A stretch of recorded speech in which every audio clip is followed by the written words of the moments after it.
Hello dear students, welcome in today's class. बच्चों, आज हम फिर से आपका एक न्यू चैप्टर स्टार्ट करने जा रहे हैं। Okay, let's begin. Okay, so this is your chapter number first and the name of the chapter is changing families. Okay, unit number है आपकी first. What is the name of your unit? My family. Okay, इस unit का name है my family और इस chapter में हम read करने वाले हैं चेंजिंग फैमिलीज, यानी फैमिलीज में हमारे किस तरीके से चेंजेस आते हैं। एकदम से सडन बहुत सारे चेंजेस आ जाते हैं हमारी फैमिली में, राइट? अब यहाँ पर आपको कुछ बताया है लर्निंग ऑब्जेक्टिव्स, यानी कि इस चैप्टर में वो क्या क्या आपको बताना चाह रहे हैं। ठीक है, सो फर्स्ट हम लर्न करेंगे फैमिली के बारे में।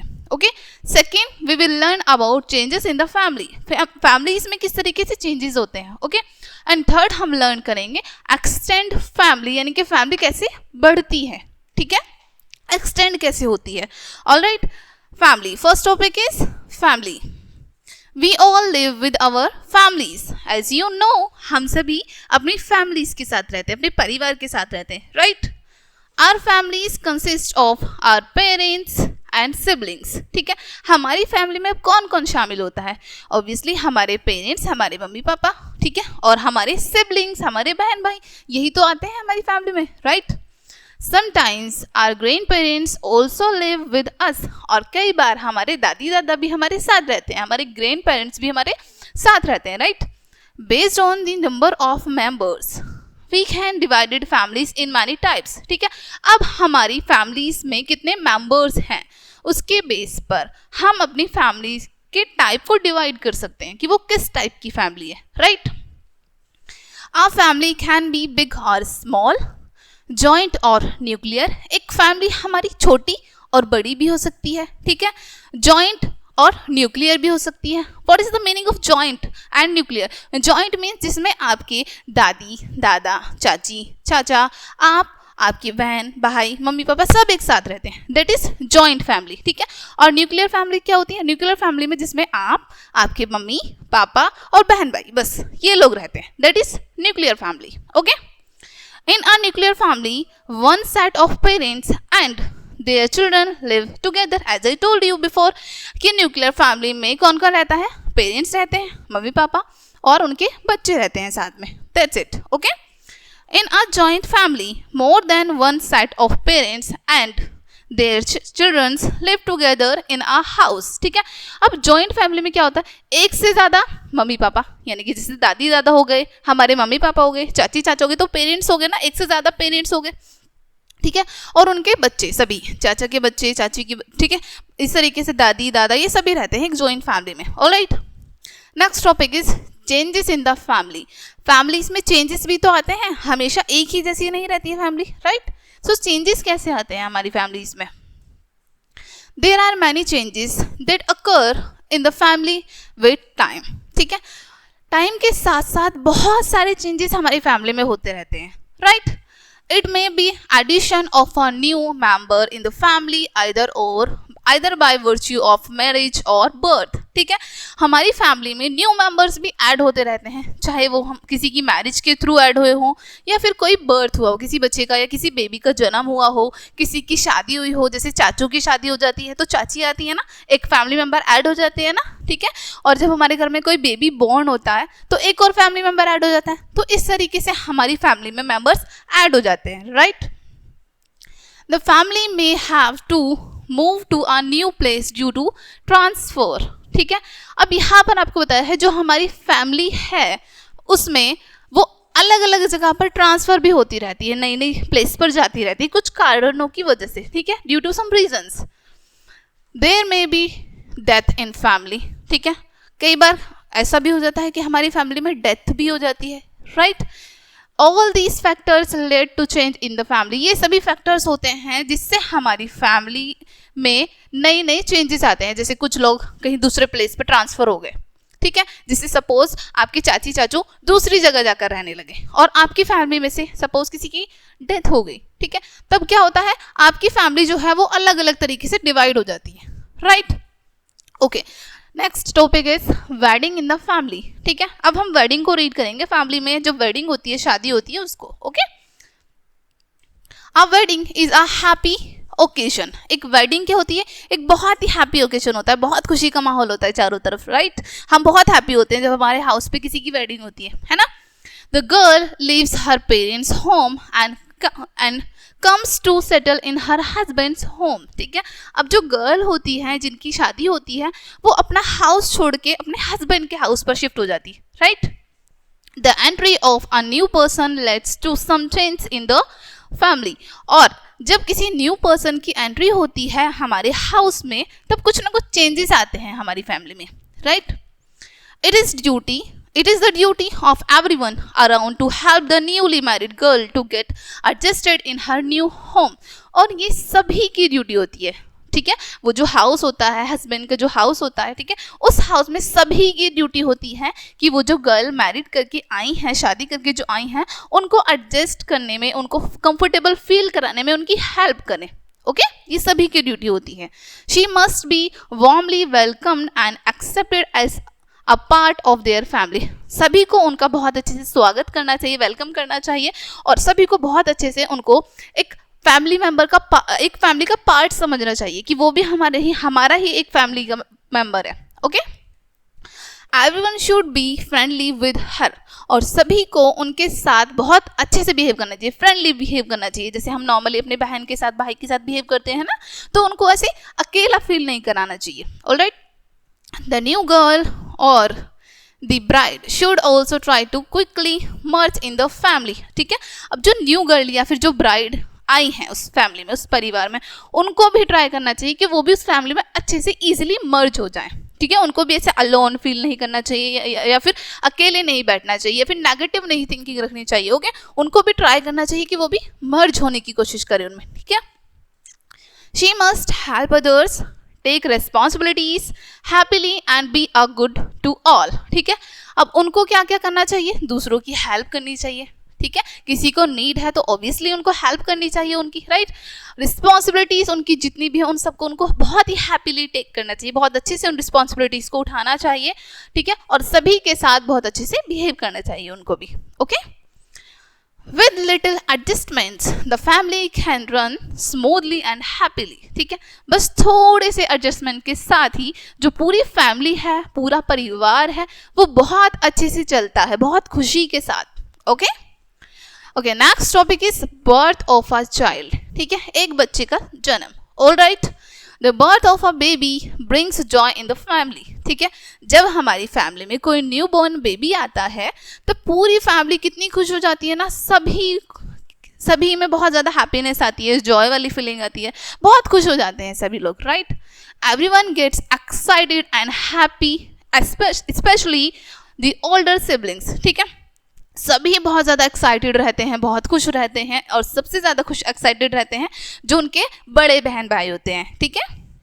he suddenly starts feeling more responsible as soon as a small baby comes into the family, ठीक है। अब जो बड़े बहन भाई होते हैं, ठीक है, उनको अचानक से बहुत सारी ऐसे फील होता है कि उन पर रिस्पॉन्सिबिलिटीज आ गई हैं कि अब वो अपने छोटे बहन भाई की बहुत अच्छे से केयर करेंगे, उनको अच्छे से टीच करेंगे, ठीक है। बहुत सारी चीज़ें चेंज हो जाती हैं, okay. Next let's know more, आइए और जानते हैं। Sometimes twins are born in the family, ठीक है। कई बारी क्या होता है कि एक फैमिली में ट्विंस आ जाते हैं, यानी कि 2 बेबीज एक साथ आते हैं, ठीक है। ऑलमोस्ट वो दिखने में भी समटाइम्स सेम होते हैं, ठीक है। लाइक आपको पिक्चर में यहाँ पर शो किया है ट्विंस, ठीक है। Most of the twins look alike, ठीक है। एज आई टोल्ड यू, ज़्यादातर जो ट्विंस होते हैं वो एक जैसे दिखते हैं, सेम दिखते हैं, ठीक है। The birth of twins brings double joy in the family, ठीक है। अब जो ट्विंस का बर्थ होता है वो 2 गुनी खुशी ले आता है परिवार में, डबल जॉय ले आता है, okay. The twins may be identical और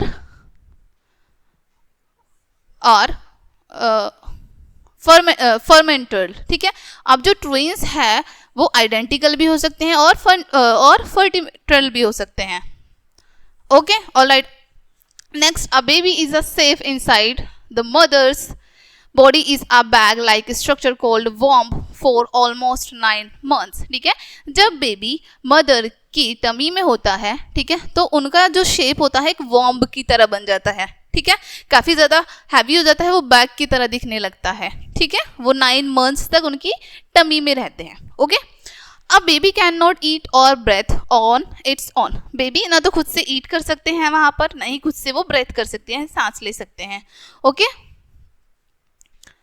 A tube from the mother's body carries food and oxygen to the baby's body. ठीक है. अब एक ट्यूब जो होती है मदर की बॉडी की, वो बेबी की बॉडी में ऐड होती है. ठीक है, जिसके थ्रू मदर का जो फूड है वो बेबी तक पहुंचता है. Okay. When the baby can eat and breathe on its own, it comes out of the mother's body. ठीक है. और जब बेबी खुद से कैपेबल हो जाता है इतना कि वो खुद से ईट कर सकता है, खुद से ब्रेथ कर सकता है, तब वो मदर की बॉडी के आउट आ जाता है, बाहर आ जाता है. ठीक है. For many months after the baby is born, it cannot eat or drink what we eat or drink. Eat or drink what we eat or drink. ठीक है. कई महीने तक जो हम सब ईट करते हैं, जो छोटो बेबी होते हैं वो ईट नहीं कर पाते हैं सेम चीजें. ठीक है. The baby depends only on its mother's milk. जो बेबी है वो सिर्फ अपनी मदर के मिल्क पर डिपेंड करते हैं. ठीक है. देखो यहाँ पर न्यू बॉर्न बेबी की एक क्यूट सी पिक्चर शो की गई है. यहाँ पर आपको mother taking care of her baby, mother जो है वो अपने बेबी की केयर कर रही है. Right. The baby keeps the parents awake and occupied especially during odd hours. ठीक है. अब जो मदर्स होती हैं या फिर जो पेरेंट्स होते हैं वो बहुत ध्यान रखते हैं अपने बेबी का, स्पेशली जब उनकी मदर बिजी होती हैं. ठीक है. और the baby keeps the parents awake and occupied especially during odd hours. odd hours में जो पेरेंट्स होते हैं वो ऑक्यूपाई रखते हैं बेबीज को, यानी कि बिजी रखते हैं, सो दैट वो क्राई ना करे, उसके साथ प्ले करते हैं. Alright. As the mother is the main caretaker she becomes very tired. ठीक है. एज मदर जो होती है वो मेन केयर टेकर होती है, वो ही सबसे ज़्यादा ध्यान रखती हैं बेबी का, तो वो बहुत ज़्यादा टायर्ड भी हो जाती हैं, थक भी जाती हैं. Okay. Hence other family members can help her by. ठीक है. इसलिए जो अदर फैमिली मेम्बर्स होते हैं उनको मदर की हेल्प करनी पड़ती है. ठीक है. और हेल्प करनी भी चाहिए. Alright. Now first topic is extending a helping hand is looking after the baby. ठीक है. एक्सटेंडिंग हेल्पिंग हैंड्स यानी कि जब हम बेबी की तरफ ध्यान रखने जा रहे हैं तो हम अपने हेल्पिंग हैंड्स को एक्सटेंड ही तो कर रहे हैं, बढ़ा रहे हैं उनकी तरफ मदद के लिए. Right. Taking someone responsibilities on their on. किसी की रिस्पॉन्सिबिलिटी, ठीक है, किसी बेबी की रिस्पॉन्सिबिलिटी आपको खुद से उठा रहे हैं, उठानी भी चाहिए. Alright. Doing some small things so that more feels happy and cared. Okay. छोटे छोटे थिंग्स हमको करनी चाहिए सो दैट जो मदर है उनको हैप्पी फील हो सके, केयर्ड फील हो सके, क्योंकि उनकी भी केयर की जा रही है. Okay. The family relation are delicate. जो फैमिली रिलेशन होते हैं वो बहुत ज़्यादा डेलिकेट होते हैं. ठीक है. बहुत ज़्यादा नाजुक होते हैं. Alright, these can be handled successfully if all members try and make each other comfortable and happy. और ऐसा तब हो पाता है सक्सेसफुल जब सभी फैमिली मेम्बर्स ट्राई कर रहे हैं दूसरे फैमिली मेम्बर्स को हैप्पी रखने के लिए और कंफर्टेबल फील कराने के लिए. ठीक है. एक दूसरे की हैप्पीनेस का, एक दूसरे को कंफर्टेबल फील करा रहे हैं, तो वो तभी पॉसिबल हो पाती हैं सारी चीज़ें. Okay. Next topic is adoption. Okay. It is a legal process by which a couple, husband and wife, become legal parents of a child who was not born to them. ठीक है. अब adoption में क्या होता है, ये एक legal process होता है. ठीक है. जिसमें एक कपल, एक कपल जिसमें हस्बैंड और वाइफ होते हैं, वो किसी भी चाइल्ड को लेते हैं, बट वो चाइल्ड उनसे बोर्न नहीं होता है. ठीक है. ओके. जिसको हम हिंदी में गोद लेना भी कहते हैं. Okay. They brings up the adopted child as their own child. ठीक है. वो उस adopted child को उस तरीके से पालते हैं जैसे कि वो उनका खुद का बेबी होता है. ठीक है. These parents are called the foster parents. In parents को हम क्या कहते हैं? foster parents. Alright. The parents have a register themselves in an adoption center. ठीक है. Parents खुद को रजिस्टर कराते हैं खुद से adoption center में जाके. ठीक है. A procedure is followed by the adoption center after which the child is handed over to the parents. ठीक है. अब इस प्रोसेस के बाद, इस प्रोसीजर के बाद जो बेबी होता है, अडोप्शन सेंटर जो होता है, वहाँ से उस बेबी को उन पेरेंट को हैंड ओवर कर देते हैं. Okay. Couple adopt children for different reasons, ठीक है। अब जो कपल होते हैं वो अलग अलग रीजंस से चाइल्ड को अडॉप्ट करते हैं, यानी बच्चों को, चिल्ड्रन को अडॉप्ट करते हैं, ठीक है। दीज आर एज फॉलो, वो क्या रीजंस हैं यहाँ पर आपको बताएं। First reason is when the couple is unable to have a child, ठीक है।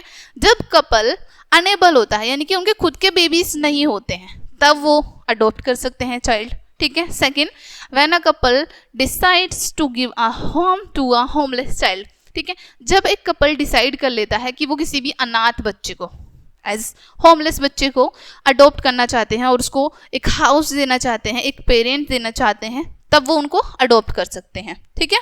ये 2 रीजंस होते हैं mainly. The adopted children has all legal rights same as all members of his her family, ठीक है। जो अडॉप्टेड चाइल्ड होता है उसके पास सारे के सारे लीगल राइट्स होते हैं जो उनकी फैमिली मेंबर्स के होते हैं या फिर जो उनके खुद के बच्चे के होते हैं, ठीक है। वो सभी राइट्स उस अडॉप्टेड चाइल्ड के पास भी होते हैं, okay. Okay, next topic is death in the family, ठीक है। अब समटाइम्स हमारी फैमिली में डेथ हो जाती है, मिस हैपनिंग्स भी हो जाती है, right. Okay, so our next topic is death in the family. The changes in the family occur due to sudden or unexpected death of a family member, ठीक है। अब चेंजेस हमारी फैमिली में किस तरीके से भी होते हैं, सडनली, ठीक है, अचानक से किसी फैमिली मेंबर की, अनएक्सपेक्टेडली यानी कि हमको उसकी एक्सपेक्टेशन नहीं है, अचानक से उनकी डेथ हो गई, ठीक है।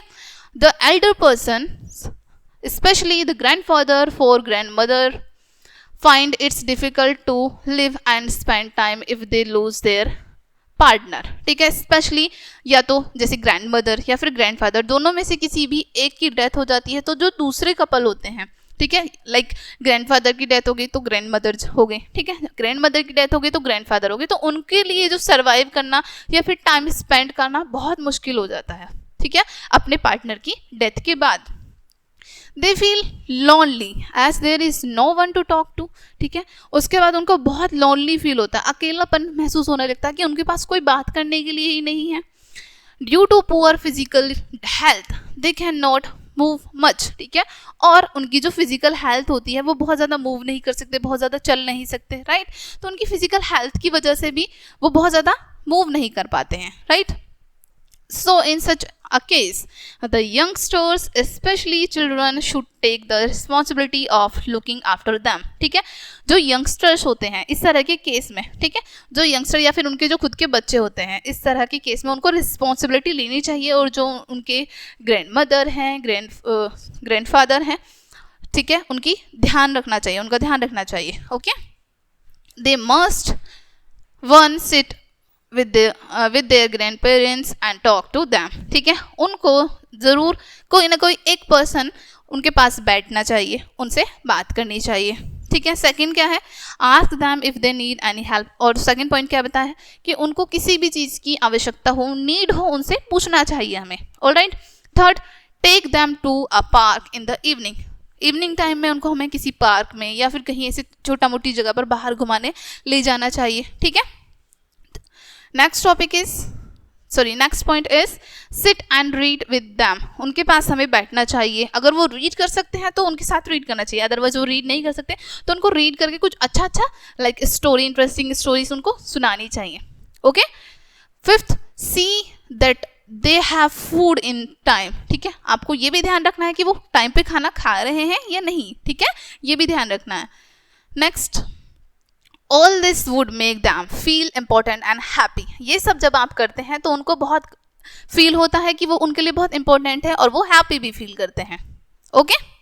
Next topic is transfer case, okay. Sometimes the father और mother are in a transferable job, okay. Transfer case means कि कई बार क्या होता है कि या तो फादर या फिर मदर की गवर्नमेंट जॉब होती है, ठीक है, और टाइम टू टाइम उनका ट्रांसफर होता रहता है, right.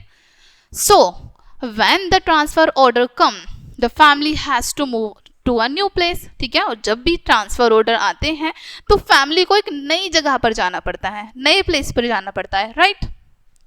It is difficult to leave friends and neighbors and move to a totally new place, ठीक है।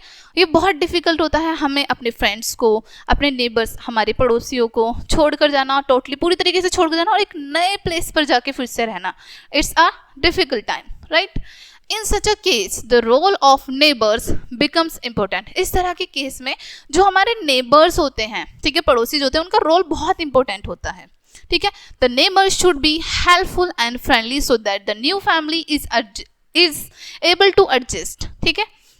अब जो हमारे न्यू नेबर्स होते हैं उनको हेल्पफुल होना चाहिए, फ्रेंडली होना चाहिए, ताकि कोई भी न्यू फैमिली वहाँ पर आई है ट्रांसफ़र होके उनको हेल्प मिले एडजस्ट होने में, ठीक है। कोई भी नया पर्सन आपका नेबर बना है तो उनके साथ आपको बहुत फ्रेंडली बिहेव करना है, ठीक है, सो दैट वो इजीली एडजस्ट हो सके, okay.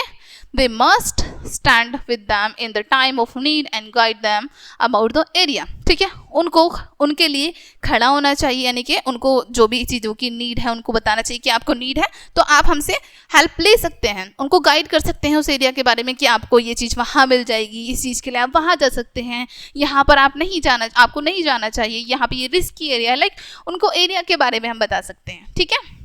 The children should also make friends with the children of the family who have just arrived, ठीक है। जो चिल्ड्रन हैं उनको भी, जो न्यू फैमिली वहाँ पर आई है उनको, उनके जो बेबीज हैं, उनके जो बच्चे हैं, उनको फ्रेंड बनाना चाहिए अपना, okay. If neighbours are good then the new family adjusts in a very little time. यदि हमारे नेबर्स अच्छे होते हैं तो कोई भी न्यू फैमिली बहुत ही ईजिली, बहुत ही जल्दी से एडजस्ट हो जाती है, okay. It gives them a feeling of comfort and security, ठीक है। इससे क्या होता है, उनको बहुत अच्छी फीलिंग मिलती है। कौन कौन सी फीलिंग मिलती है उनको? कंफर्ट की एंड सिक्योरिटी की, यानी कि उनको कंफर्टेबल भी फील होता है वहाँ पर और खुद को वो वहाँ पर सिक्योर भी समझते हैं, ठीक है।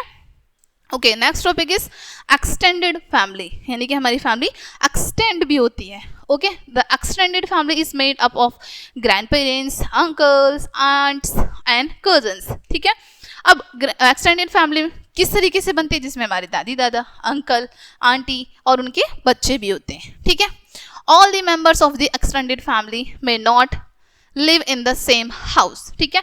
जितने भी मेंबर्स होते हैं एक्सटेंड फैमिली में, ऐसा नहीं है कि वो उस हाउस में, उस जगह पर रहते हों, सेम हाउस में रहते हों। However they all meet on occasions like wedding, festival, etc, ठीक है। हालांकि ऐसा भी हो सकता है कि वो ओकेशनली मिलते हैं, ओकेशंस पर मिलते हो, जैसे किसी की शादी है तब पूरी फैमिली इकट्ठी हो गई, कोई फेस्टिवल है तब सभी एक जगह आ गए, ठीक है। The relatives from the father side are called paternal relatives, ठीक है। अब जो पेरेंट्स की, जो हमारे फादर होते हैं, ठीक है, उनकी साइड के जो रिलेटिव्स होते हैं उनको हम क्या बोलते हैं? Paternal relatives. Example, grand parents, ठीक है, यानी कि दादा दादी, आंट्स, बुआ, चाची, ताई, अंकल, चाचा, ताया एंड कजन्स, जिसमें उनके बच्चे होते हैं चाचा चाची के, बुआ के, ताई के, इन सभी के, ठीक है। The relatives from the mother's sides are called maternal relatives, ठीक है। जो हमारी मम्मा की साइड के रिलेटिव्स होते हैं उनको हम बोलते हैं मैटरनल रिलेटिव्स। एग्जाम्पल के लिए हमारे ग्रैंड पेरेंट्स में आते हैं नाना नानी, ठीक है। आंट्स में आते हैं मासी मामी, अंकल्स में आ जाएंगे हमारे मौसा मामा, ओके, एंड कजन्स में आ जाएंगे उनके बच्चे, यानी मासी के बच्चे, मामा के बच्चे, मामी के बच्चे, इस तरीके से, ठीक है। ओके डियर स्टूडेंट्स, सो ये चैप्टर आपका यहीं पे एंड होता है। होप सो ये चैप्टर आपको बहुत अच्छे से क्लियर हुआ होगा। मिलते हैं नेक्स्ट वीडियो में एंड थैंक्स फॉर वॉचिंग।